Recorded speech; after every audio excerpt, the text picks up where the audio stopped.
two people.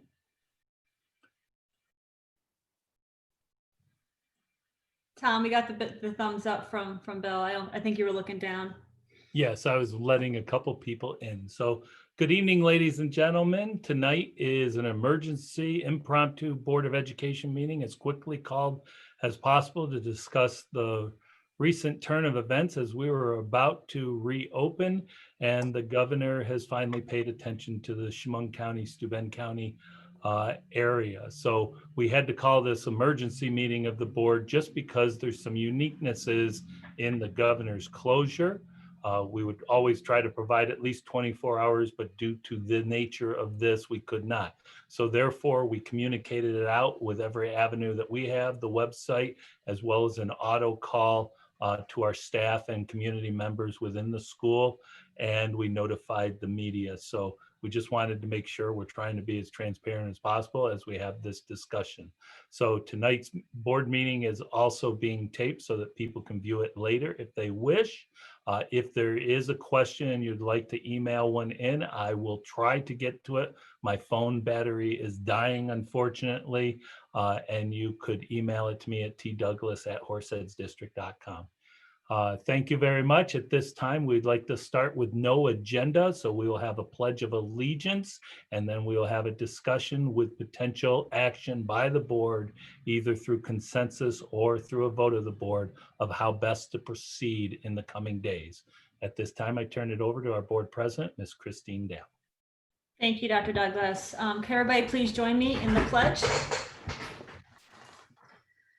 I pledge allegiance to the flag of the United States of America and to the republic for which it stands, one nation, under God, indivisible, with liberty and justice for all.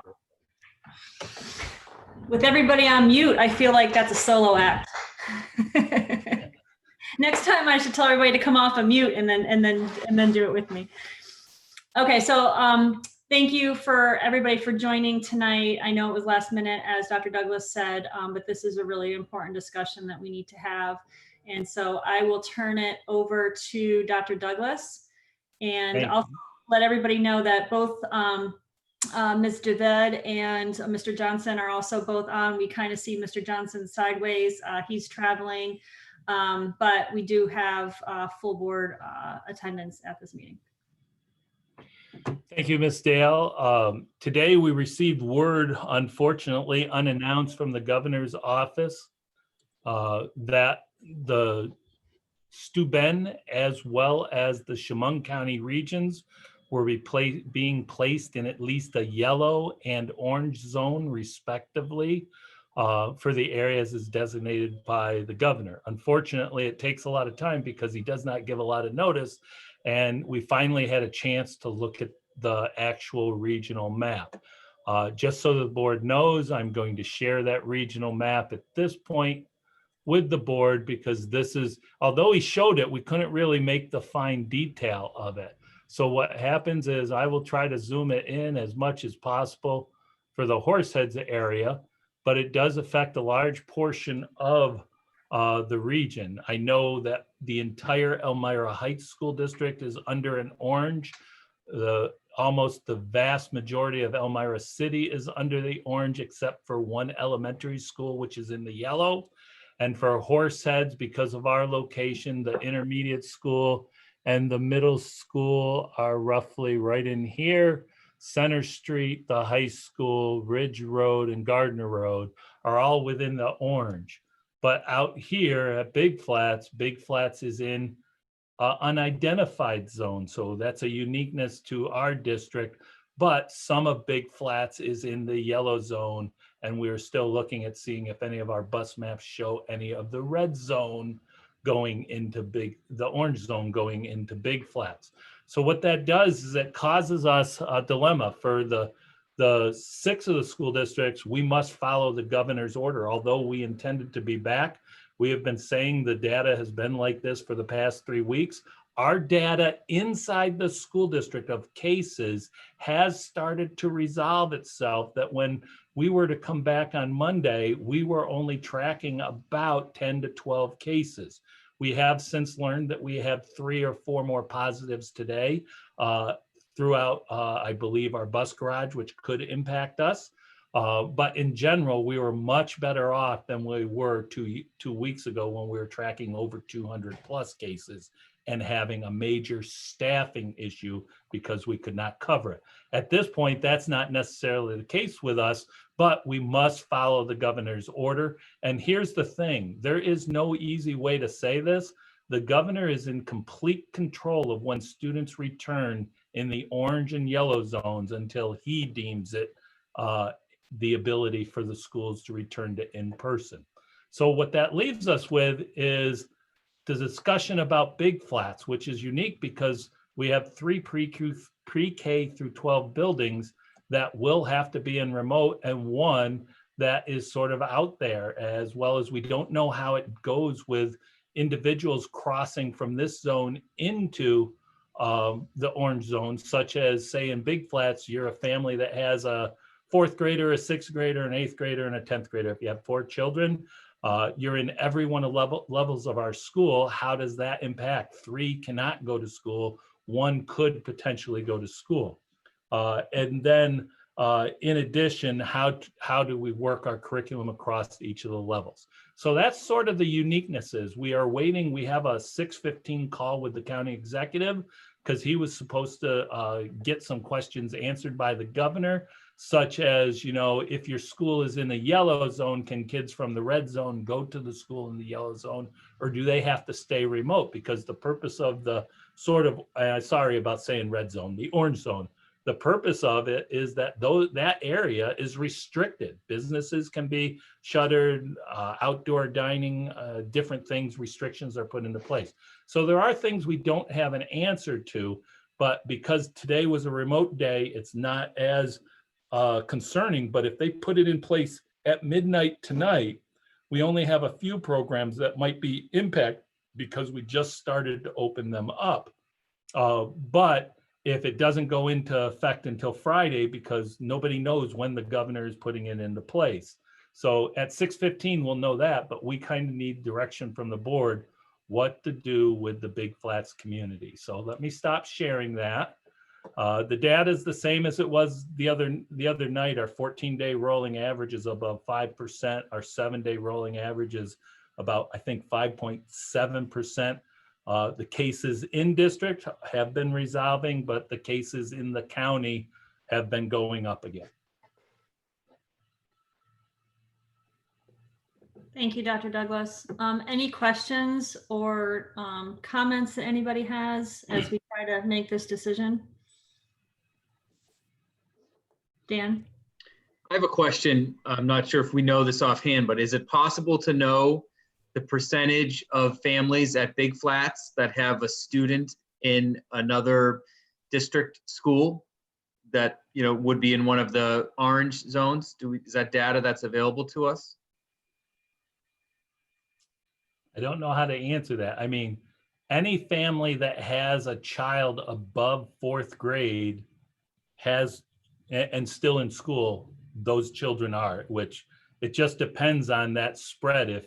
If they have a kindergarten and they only have 2 kids, most likely it's kindergarten and maybe 2nd grade or before entering. There's usually that 2-year window. You just don't know. Is there anything, Tony, that we could see or on a data source, or Katie? I was just checking out School Tool. There might be a household search and then a drill down to building. To be honest, I don't know how possible is to quickly to grab that information. But Dan, I can start messing around with School Tool while we have this conversation just to see if I can pull it out. Okay, thanks. Yeah, if I use just rough numbers, Mr. Christmas, if the district is roughly 3,900 students, and the 4 quarters, if you quarter that, what happens is, let's see, I'm sorry, if you roughly take about a quarter of that and quarter that again, that's about 300 kids. The rest of that 12 to 1,400 students would be at the upper levels. It's just not specifically tied to individual families at Big Flats. Because we have about 300 kids in at a time at the most at any one of our schools right now.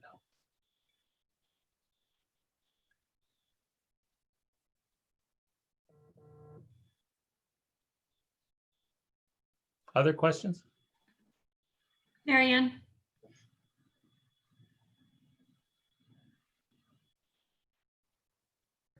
There we go. Up to this point, have we had any staff at Big Flats who have tested positive and have had to quarantine? It is the one school that has had minimal impact right now. I will tell you that in just a second. I'm trying to pull up my staffing chart over here on another computer because that's personnel information. I can't share that, but just 1 second.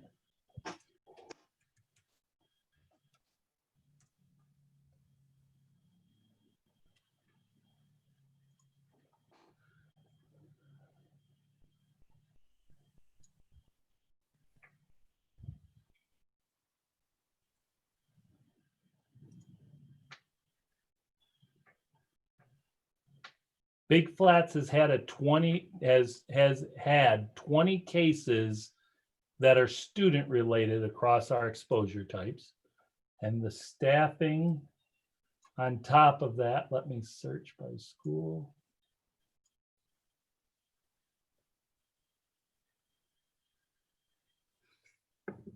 And Big Flats has had 1, 2, 3, 4 instructional members with some type of exposure type, but they were direct contacts or symptomatic, so no positives. All right, I don't know if you could provide this information. The staff at Big Flats, teachers, maintenance, everything, are any of those people residing in the orange zone? I do not have that information. Remember, workers in an orange zone can go and travel outside the orange zone.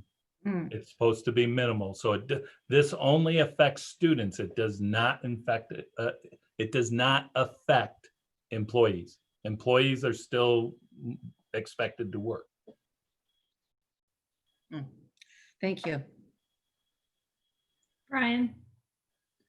Did you get any clarification either from Chris Moss or Cuomo on why that little carve out in Big Flats is the way it is? It's just seems really odd to me. Yeah, what happens is, you know, the carve out is going, he says he's doing it down to the micro, which is interesting. I don't know how he does it. We have not seen any data that way. The only data level source that we get is by the county. Thank you.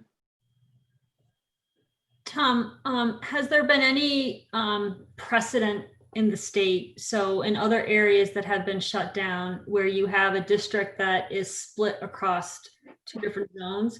Is there already precedent set as to what those districts have done or what the guidance is for those districts to do from the state level?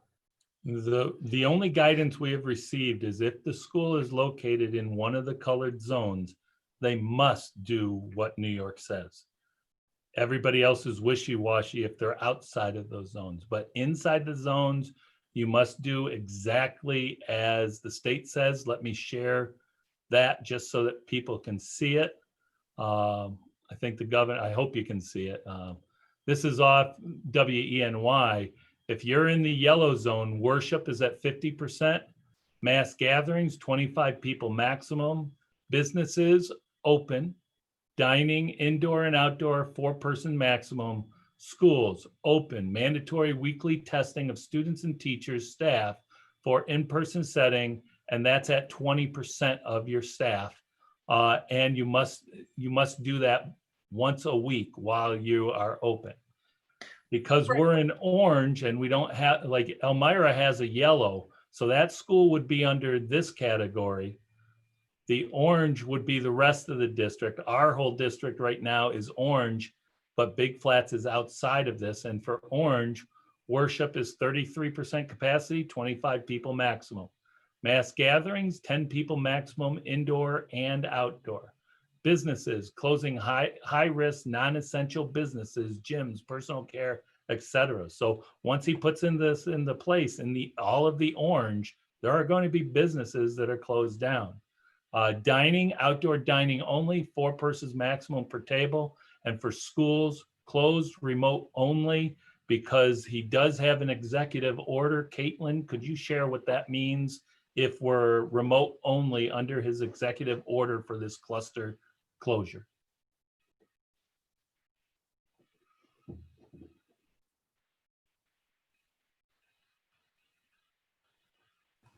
Yes, Executive Order 202.68 does allow as an essential function, let me get the exact word.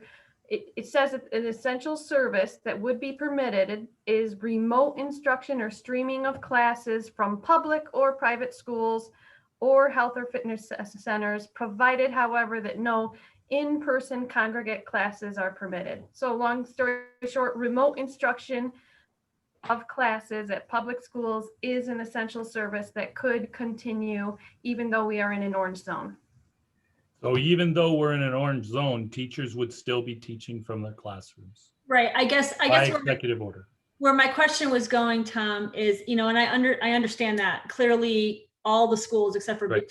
big flats are definitely closed. It was more of a, when you have a district that's split between two, is there any precedent that says, okay, you're going to default to the majority, or you're going to default to the worst zone? Or has precedent already been set that says, no, it'll be whatever individual school, wherever that school lies within the zones? From what I can gather from like Rockland and all of that, it's left up to the district. The only thing is, if you are in those colored zones, you have no choice. Right. The choice is outside. And if you recall, way back in March when they first did this, and I think this is where it comes from, trying to think of the district's name. But in that first cluster, they had like a red zone, a yellow zone, and so forth. At first, they said it was this big, and then it went to 1 mile, New Rochelle, a 1 mile circular. They had schools inside it that were closed, and they had schools outside of it that were open. But it's really dependent upon what in it. I mean, at that point, it depends on what the local board and superintendent administration determine is the best interest of the district. Okay, thank you. Dan? Thanks. This a question might be for Dr. Douglas or maybe for Mr. Gill.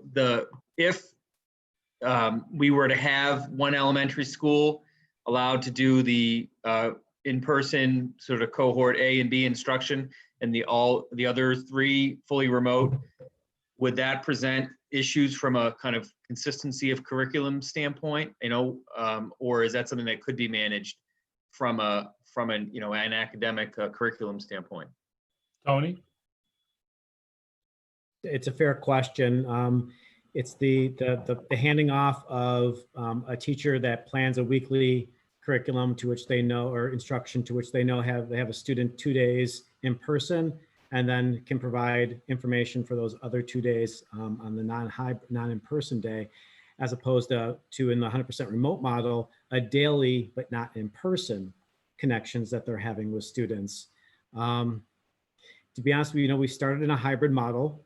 We just got rolling into it and then went on to our current dismissal. We're just starting to get rolling in the 100% remote as a district and getting that, figuring out the kinks there and what's working and what's not. We were just set to revamp and try to rethink the hybrid model as we go back. We're supposed to go back on Monday.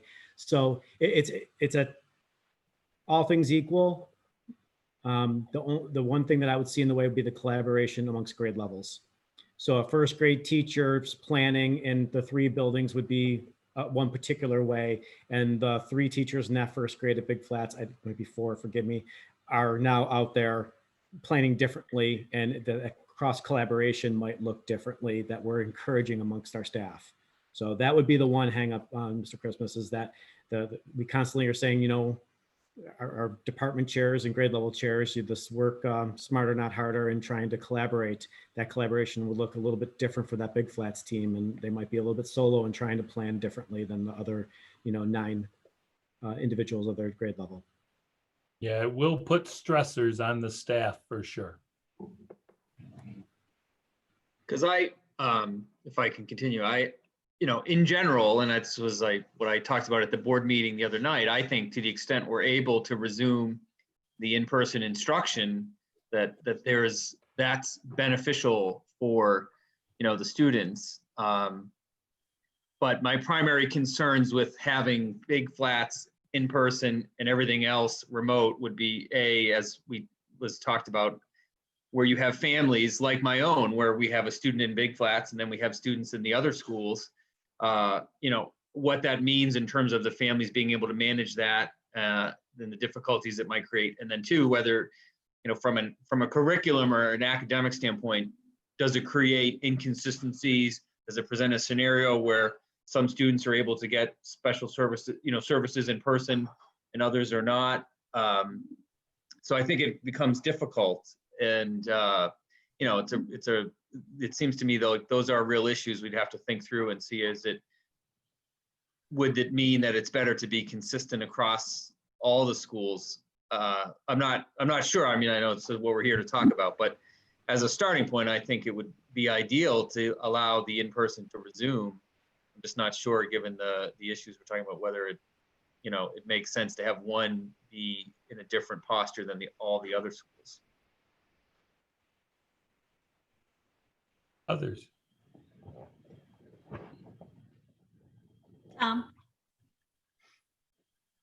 Thank you. All tough decisions, that's for sure. None of this is easy. I think we all know that. I would tend to fall where Dan is. I think it would send a very powerful message if we are able to go live where we can go live, and understanding that unless of course it makes a big difference from a curriculum standpoint. I mean, if it's really going to put a burden on everybody from that standpoint, I think that's something else that we need to talk about from an education standpoint. But I believe that, wherever possible, where we're able to stay live, I tend to start at least my thought process from there, that maybe that we should try to do it. Just my perspective.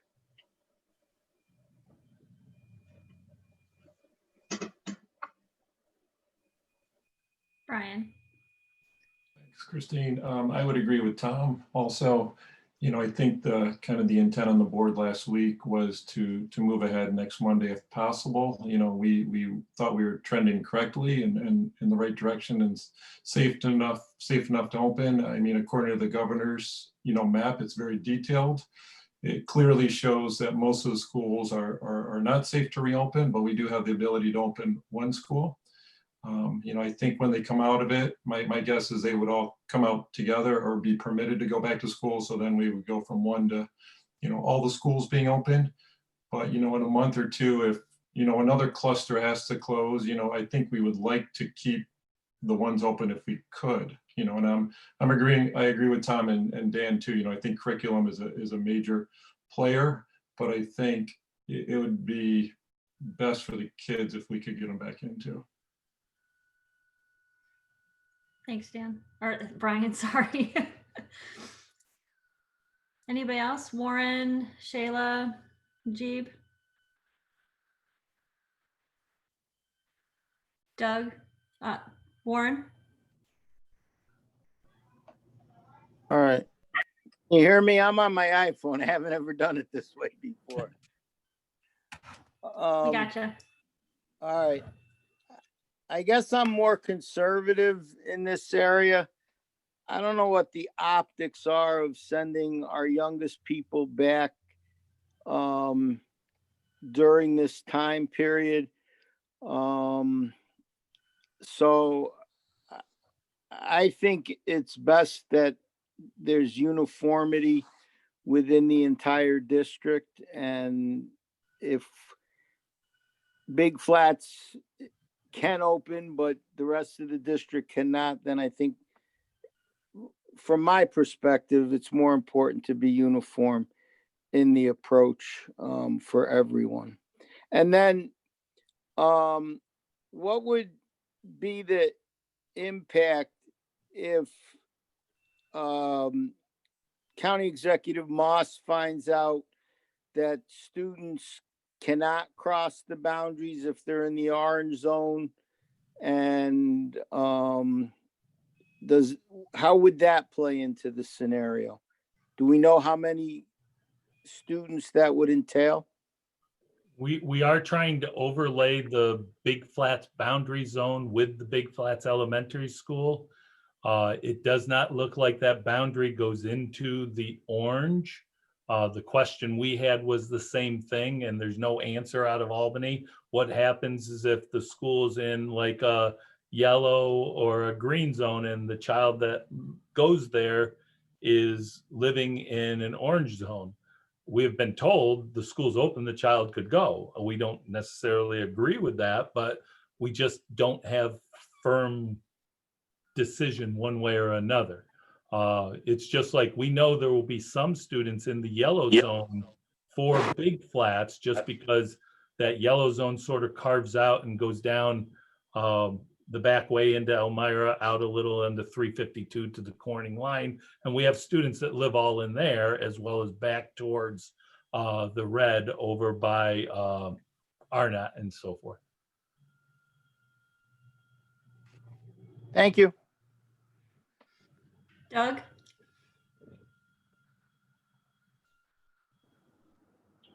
I had a couple questions. One question is, are the zones determined by zip code or something else, or we don't know? We really don't know. We were surprised by the map because we were told that this data goes down block by block, but there's an unfamiliar, just straight line. A lot of them that doesn't look like it's block by block, but sort of like by an area. Okay.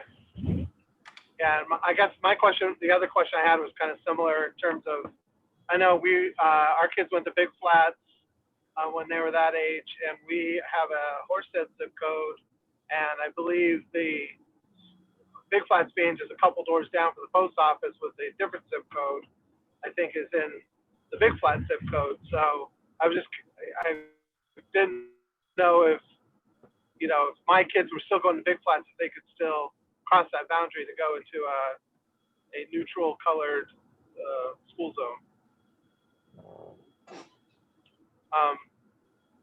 So apparently we don't have that answer, but I think I'm with Tom and Dan and Brian that we should be open if we can for all the reasons we've at least I've talked about earlier and Dan's talked about earlier.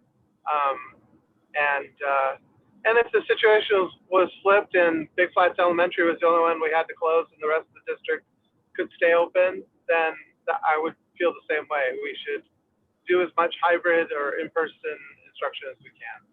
Thanks. Yeah, if I can, I'm just going to try to share that map again. Just 1 second, because I wanted to look for what Doug said there. Do believe here is the airport.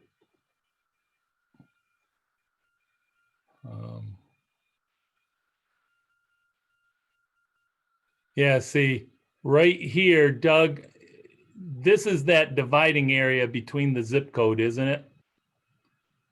Basically, some on this side is 14845, and then some along this is Big Flats. So it does not appear that they went along that zip code.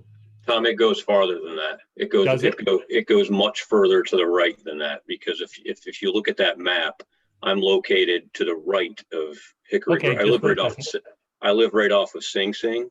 So if you're just going by colors, where my house is, so keep going to the right.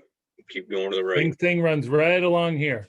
Right, exactly. So keep going. Yeah. So right in that area is right where I live, and my kids went to Big Flats too. So that line comes much further over to the right.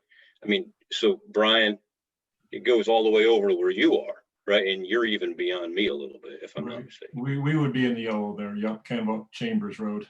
Right. Actually, all the Chambers along Sing Sing, from Chambers up, Thompson's Corner out to Catlin is all green. And that's Horseheads. Yeah, right. So I guess my point is, theoretically, you could have people who are living in. Yeah. So it doesn't look like they just went by like a zip code line. Right.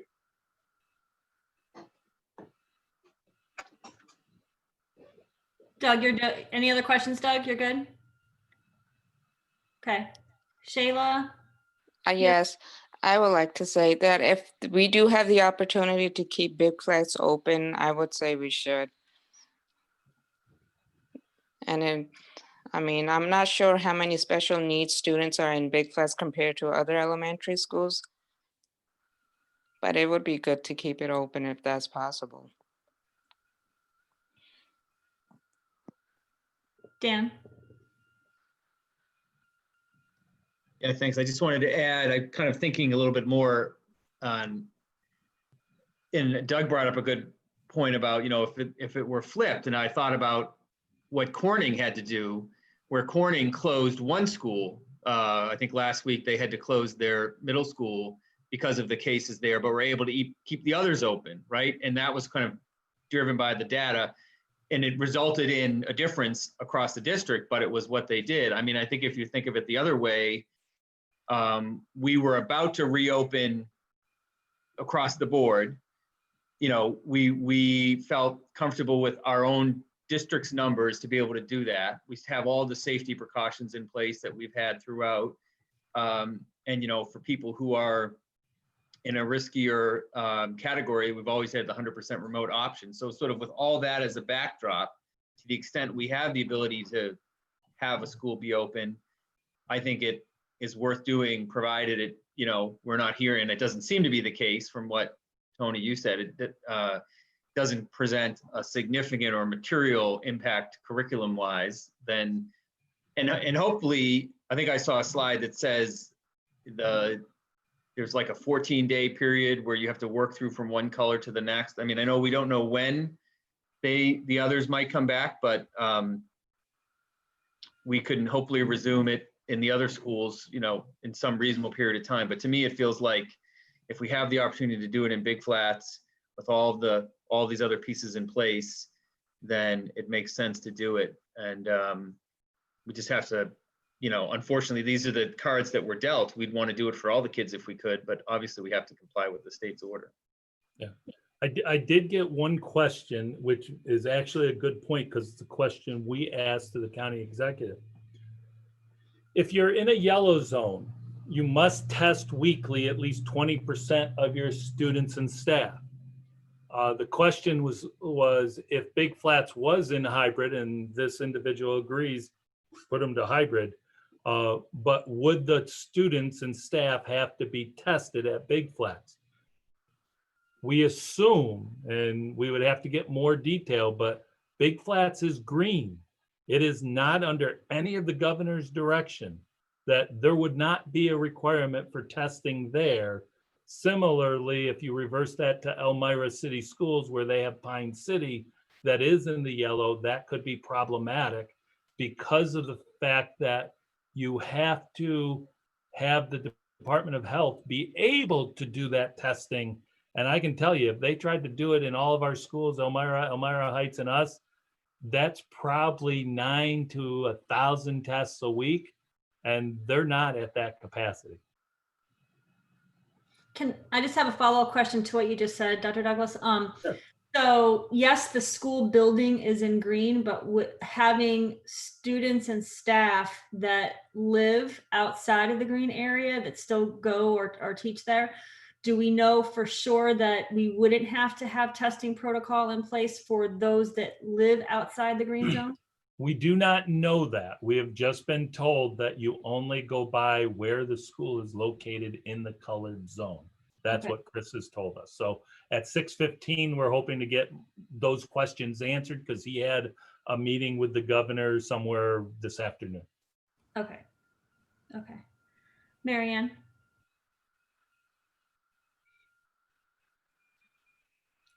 I think I'm on, okay. There you go. Do we have any idea how many staff members at the school at Big Flats would be in a different zone, would be in a yellow or an orange zone? We don't know. Not really, Mary Ann, just because of the fact staff live both in district and out of district. I mean, I imagine we could probably do that search, but that's not the easiest. Caitlin, would you be able to do that search through personnel? Not very quickly. I think it's a very safe thing to say that we do have a number of staff who do live within that red zone because it's quite large and it is a vast majority of our district. We have staff who live everywhere, even outside of, as Dr. Douglas said, in other counties, other states who travel. But certainly we have a large number of staff who live within the red zone. I'm sorry, orange zone. I guess I would have to say, and it's coming from my, my background as an educator, and I don't mean any disservice to those teachers who are teaching virtually, but having the children have a contact of in-school teaching is just so valuable. Wish, we could open more schools, but if there's one where we can continue that and have that teacher-student relationship going on, I guess I would agree with Dan, Doug, Brian. It's just so important. It really is. Hopefully, maybe within the next couple of weeks, numbers will change and we can open a couple more schools. But I think our main thrust is education, and I think curriculum, and I'd like to see them be able to have that opportunity if it's possible. And everybody, please forgive me. I'm looking down at my cell phone because I'm getting some communications here. So I'm trying to mix those questions in. So please forgive me. No problem. Tom. So just further perspective, and obviously I've sort of, communicated what my thoughts are, but to build off of what Mary Ann just said, I think we're kind of drawing a line here, one or the other. It's either we're going to wait until everybody's green before we send everybody back. And if everybody's in the red, we're not going to let anybody go back, or we're going to sort of make individual decisions like this as necessary. And I tend to fall on the side of Mary Ann. I think wherever we can have face-to-face interaction of any type, I think that's reasonable. Because the other alternative is we just don't go back until everybody's in the green and we draw a line and say that's that. And I don't think that's the right thing to do.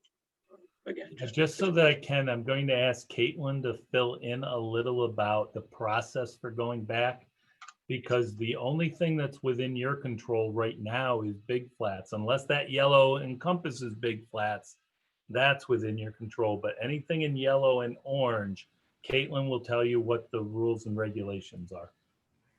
So it's not just as simple as simply wait 14 days and then we're out of orange. To exit an orange zone, and again, the New York State guidance on microclusters is very, very fluid. As you see, this is rapidly evolving guidance that we get from the state. But as it stands now, to exit an orange zone, the orange zone needs to be under 2% positivity rate for 10 days. And then in parens, possibly 3% in less populated areas. Right now, our rolling average is 6.9. So it may be quite a wait until we are able to return. To exit a yellow zone, if we do move from orange to yellow, to exit a yellow zone, you would have to have under 1.5% positivity rate after 10 days and under 2% in less populated areas. I'm not sure if we qualify as a less populated area. We don't yet have any firm guidance on the state about whether we would be considered less populated or not. So it's not as simple as just wait 14 days and then everybody's back. We really are under the control of New York State right now. Thank you. Najib?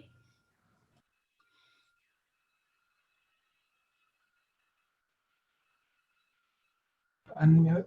Can you hear me? Yep, you're good. Yeah. So I, would err on the safety side. I think the virus is not going to follow one straight line. The surrounding counties are getting more number of cases. It's just a matter of time that, even this yellow may become red. So I think I would err on the side, that we keep the students safe and the family safe rather than trying to open them up and then have, more of health crisis rather than education crisis. So I'm kind of looking from that perspective that may become a challenge.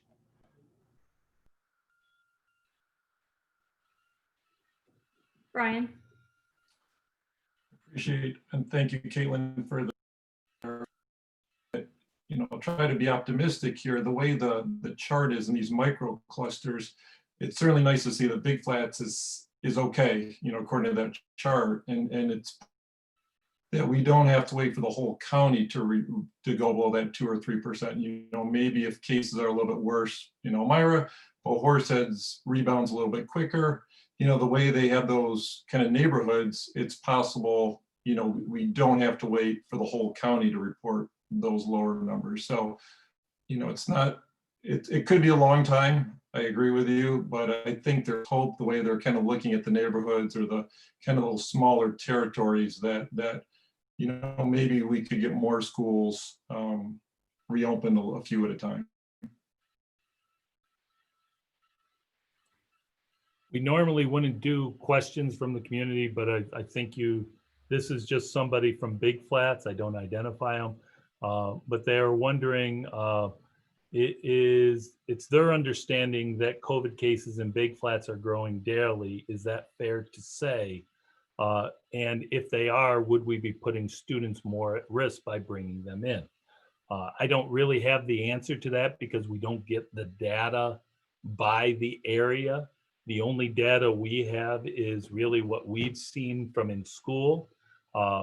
Big Flats has had lesser incidents of exposure that we have been following, but the hard part is when you go to remote, you don't get that. So we just started doing the screenings today and the next couple of days so that we were ready for Monday. But I believe that would be a sentiment that's out there that you should consider as well.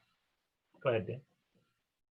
Well, is that a question that, I think the safety point, and Dr. Raymond, I certainly defer to your medical view. I mean, that's a very valid point. It seems to me like maybe we should be asking the county health department of their view, or can they tell us, like is said, the virus doesn't follow neat lines on a map, but for whatever reason, the governor's office has put Big Flats in a different zone than the others. But if the county would say, hey, we look at this as all one kind of interconnected space and we see the risk being the same, then there's public health. Should we be getting some public health advice here and in terms of what we decide? I think that's the hard part, Dan, just because, and Katie, if you can jump in, because you do a lot of our contacts with the health department. What we consistently hear is that we will support you, but there isn't necessarily the decision-making from them. If we would say, hey, do you think this is a good idea? I believe the health department would say, we wouldn't make that decision, but we could certainly support that. Does that make sense, Katie? Yes, I would agree with that. Any measures that have been implemented that have been, above and beyond what procedures that are in place by the health department, they've been very supportive of going beyond that if that's what we thought we could do. But as far as taking a more decision-making role in how we should be managing our schools, that really hasn't been their role at this point. But I'm not asking them, just to clarify, I'm not asking them to make a decision. I'm saying as the county public health experts, would they render advice to us as to, does it present the fact that you have families, that they've got families that may live in the yellow and send kids to Big Flats in the green, and may have kids going remote to schools in the orange, and, all of those interconnections, would they render advice to us? I'm not saying we try to punt the decision to them. Yeah, and I wasn't taking it that way. I was sort of trying to give you the example. Whenever we've asked for that assistance or their advice, that is usually the advice we get. Go ahead, Tony. Tony? Thank you. Just Tom, I think that data set might be coming from that Chemung County chart that comes out daily that does break it down by townships and the number of where those cases are coming from. And that's where that question might be rooted in. So a week ago, the number was in the 60s, I believe, low 60s, and currently in Big Flats, the location of the positive cases is at 87 as of today. There has been growth in all our municipalities across the district, and that's pretty proportional, if not, more. So in the last couple, in just the 1 week's time, we've seen increases in the town of Horseheads numbers as well as the village of Horseheads in active cases. Tony, I shared a screen. This is what you're referring to, correct? I am, and when you view it on the Facebook, Chris Moss's Facebook page, you can see through his pictures all the past previous days, and so you can kind of scroll through, and I think that's what people could easily do and see those numbers continue to increase. And the town of Big Flats is no different if you were to go back several 1 week's time. Yeah.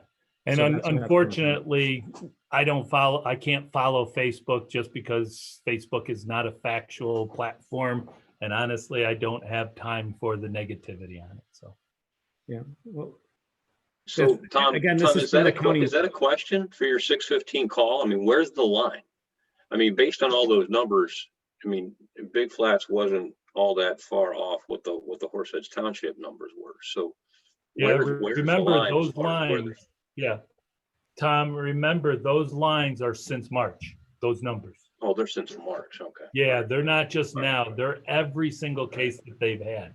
And early on, Big Flats was a high flyer, along with I think it was the village of Horseheads. The town wasn't, and then the town took over and so forth as we've been following that data all along. So a couple comments too, I'm going to kind of jump back to the beginning when it was positioned to Tony about the disparity across the elementary schools if one's open and the others are all closed. I think a concern, clearly is particularly the fourth graders who are then going to be going into the intermediate school environment next year, and is there going to be a lag with students that are in person and are remote? And I think, whatever decision we end up making, if we choose to open, which, it sounds like the majority is leaning in that direction. I think we just need to, I don't know what it is that we do to ensure that, we are being consistent across all of the elementary schools. And, I know our teachers do a phenomenal job in working together in that respect, but it just may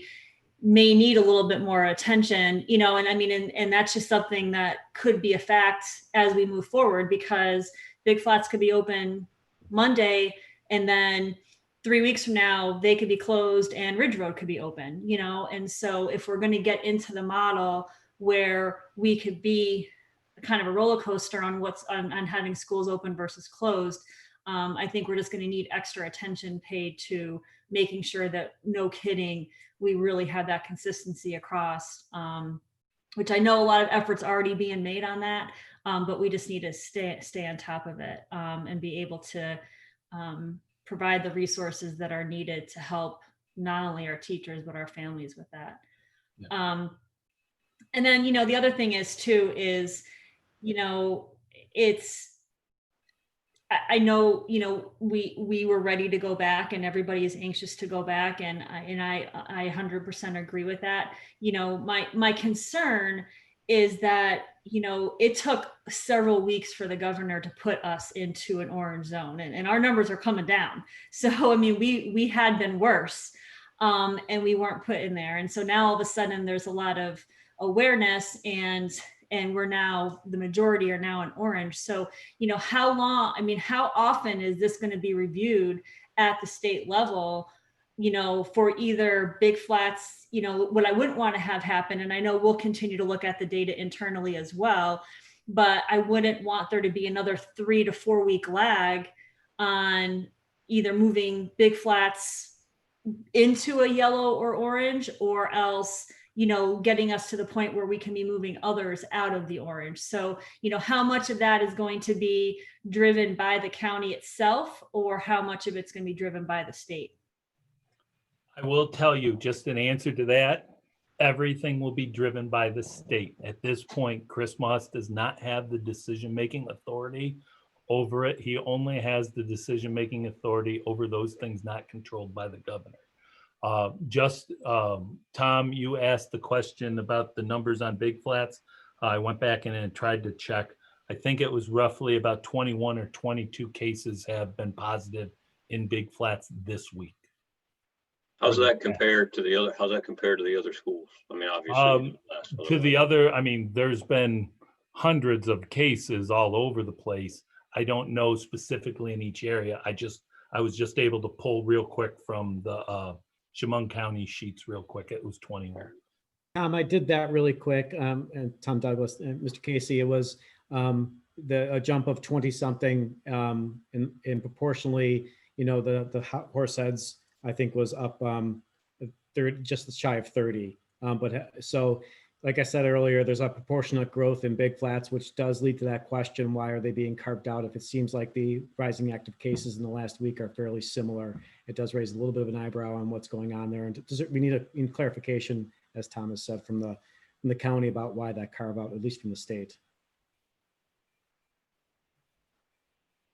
Doug, I saw you with your hand up. Yeah, in regards to what the County Department of Health would advise us or talk to us about, I've been on the Chemung County Department of Health morning phone calls along with the Horseheads team. And, the county is looking at a 2 to 5% positivity rate in the building before they would start to advise us that would probably be a good idea to close down.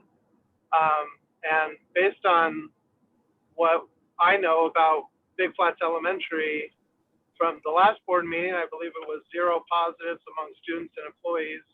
If that's still the case, then we have a 0% positivity rate in the building, at which case, of course, the county would say, there's no need to shut it down from a public health standpoint.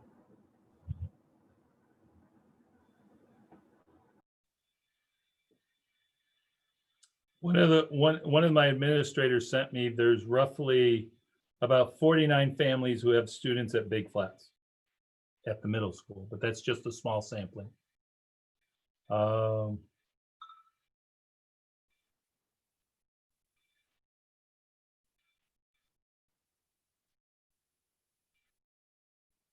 Dr. Raymond, did you have a comment?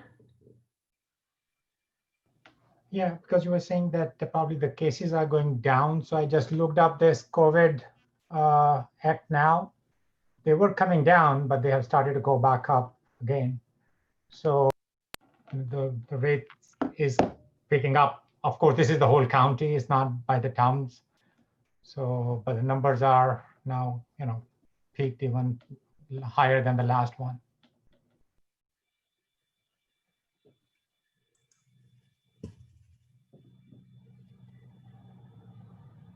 Any other comments? Dan? Well, just in light of, the fact, I guess what I was going to ask more of a process question or comment, do we have to make this decision right now? I mean, I see both sides of this, right? I think there's obviously this has come with no notice and little guidance.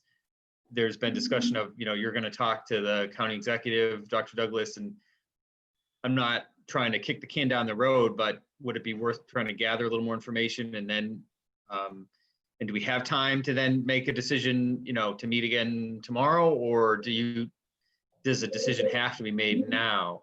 Can we get clarity on that? There's no right answer to that, Dan. I would say the quicker you make a decision, the easier it is on families to plan. The more the decision's put off, the more for everybody to weigh in on the decision and try to get their way. That's always the hard part. One of the things is we're in a situation where we were already in remote because of the data that everybody's looking at now, that data has been going on for 2 or 3 weeks, and really it has not come down. It's just our cases and our staffing has resolved. The data hasn't changed. It's about 5.8% on a 14-day rolling average. Just that the governor's finally paying attention. I believe if the governor had paid attention to this 2-3 weeks ago, I don't believe probably we would have even gotten to the orange. It would have been better to try to remediate, but that's hindsight. And I'm not a Monday morning quarterback, so he does the best that he can. This situation here, parents expect to be open on Monday. They already know no matter what on Monday, anything in the orange is remote. So that decision's easy. We have a little bit of time with Big Flats, but it's more about time for either preparing to say they're coming back or to prepare for continuing on with where they're at. So whatever the board would like is the ability, we can do anything. I don't think much is going to change just on whether or not, if it's outside the green zone, do we stay open? Brian. I think there's been a lot of good comments made. I think it is an extremely challenging decision we're trying to help you with, Dr. Douglas. But I'm going to go back to 3 comments. Dan made a comment about Corning, and Corning had a bad, rough pocket in one school. They shut down that one school. I personally think that was the right call. Tom Casey made a point about, let's say everything was flipped. Maybe Big Flats was the only one in the orange and everything else was open. I think we'd open everything else. I think it would be the right thing to do. And then Marianne made a comment about how crucial it is for the kids to be in front of the teachers and have that face-to-face interaction. We have that chance to do that, even if it's only a week. But right now, the guidance from the governor says that is safe to open. We had talked about it a week ago, and I think if we have that chance, let's try to get that population back in front of the teachers. I agree. I think, this is a heart-wrenching decision to make, and and it's, I know there's going to be a lot of people that are going to be frustrated because their school's closed and one is open, and but at any time the tables can turn. I think to try to get those younger kids back in front of a teacher is critical.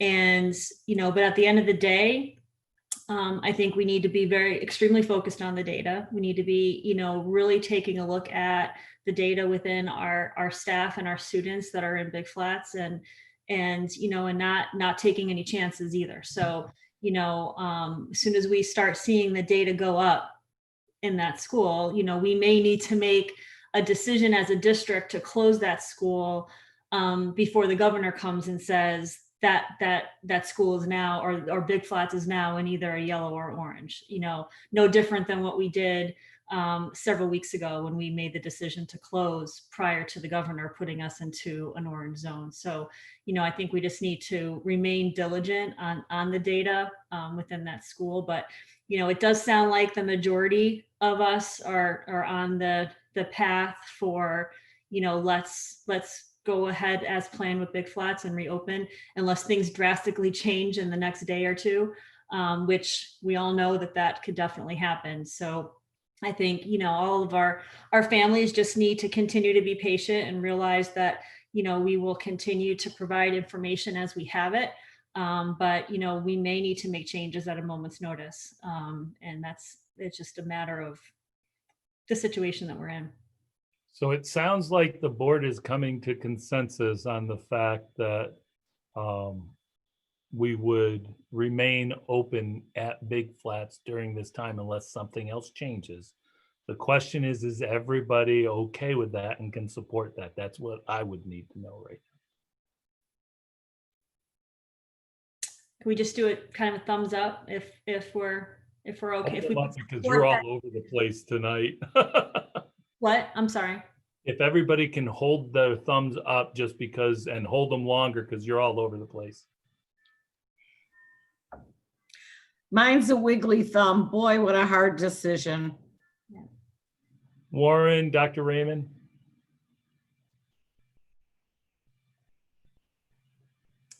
So it looks Yeah, like, I'll oppose that. I think we should keep closed. I'm with Dr. Raymond on that. So you don't have consensus. so I feel like if we don't have consensus, we probably need to take it to an official vote. Do you agree? That is the only way the board can operate at that point. Yeah. Okay. Warren? Just before we go to the vote, is there anything we could learn by waiting to hear what Mr. Moss learns from the governor that would influence our decision? Or not, I guess. I believe, if anything, Tony or Caitlin, correct me. If anything we would learn is only if the governor says if the whole district is, if the part of the district is in, the whole district is under the same thing. I do not believe that to be the case, but that would, we would take guidance from the governor and that would override the board's vote if they stayed open, and we would communicate that out.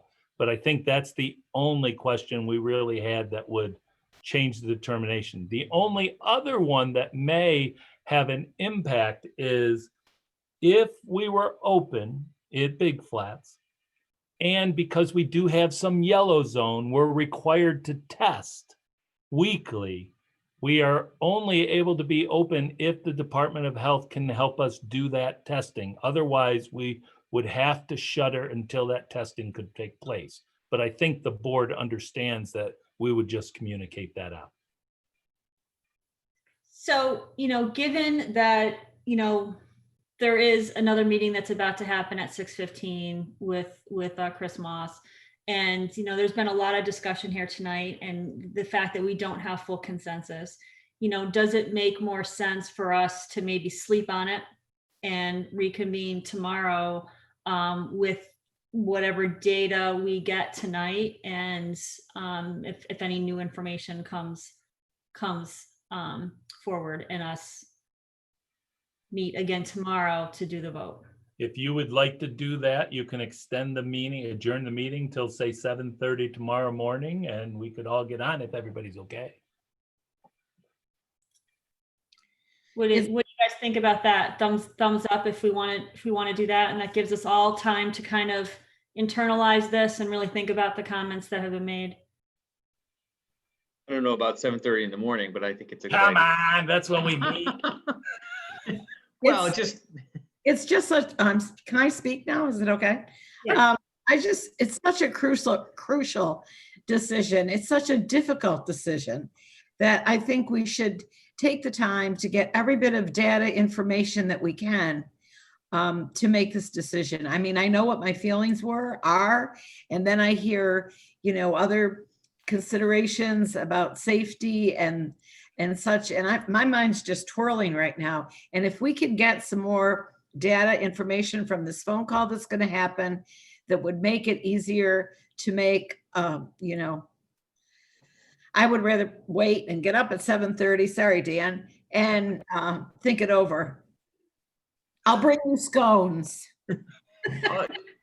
In all seriousness, my point there was, because I agree with everything you just said, Marianne,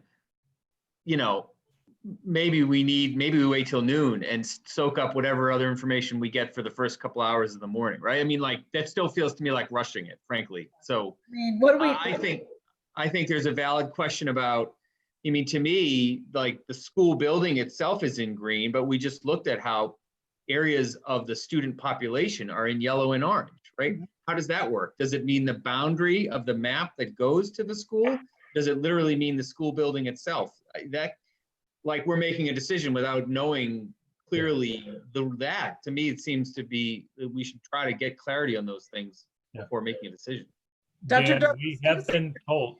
Go ahead, Marianne. Go ahead. I think there's going to be any other information like within the next 24, 48 hours coming from the governor? I mean, right now we said we were going to reopen on the 26th. Yeah. So we still have days in there. You are not going to get much more information than from the governor. Honestly, Chris is going to get all of his information, because really what we're waiting for from Chris, we've asked one thing: when does this go into effect? Because he may be coming on at 6:15 and telling Elmira Heights and Elmira, you're closed as of tonight at midnight. That's been his MO. Now, we're in a little better position because we were already at remote. It won't impact us, but our parents need to know what's going on for Monday as soon as possible. So I wouldn't wait until noon. I think we'll get most of our information. Pretty much tonight at 6:15. If I get anything different from that, I would suggest probably 8:30 or something. I would not wait that long, because we still have to go through a whole communication plan of getting it all out. And that's just thinking of Sue and how long it takes just to communicate to everybody. Tony. If I may, and to maybe leave us with parting thoughts, I'd like to hear Sarah's thought as a student in person and a remote, and what that feels like, and just a thought. Not to put Sarah on the spot, but we've been doing that as of late, so we might as well do it tonight as well. Yes, so I feel like high school students really, and middle school students, understand that we are in a time of panic with what's going on with us, and we can handle the pressures of us working from home because we've been doing it for a while now. And I feel that as far as reopening, I want people to be able to get into that in contact person with, like Marianne just said, and having that interaction, because the little ones really need that interaction, and especially those who have special needs.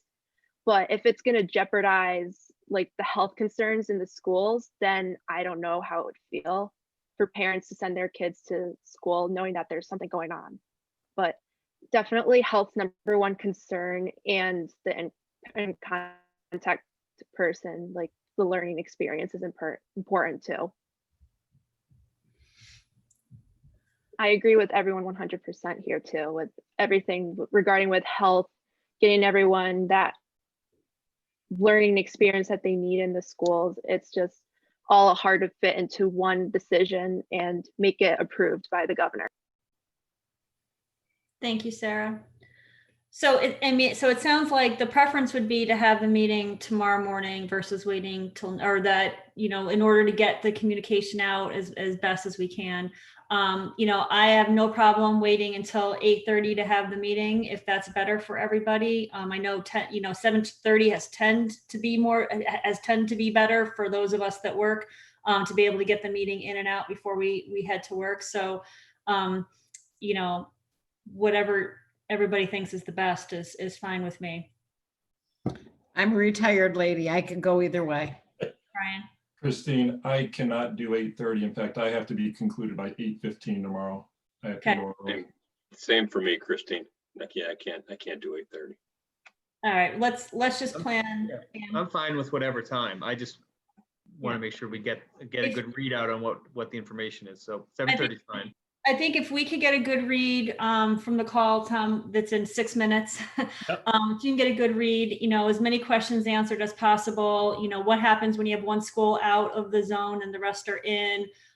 What happens with students or staff members that happen to live in the yellow or orange zones but are coming into that school, as well as, testing.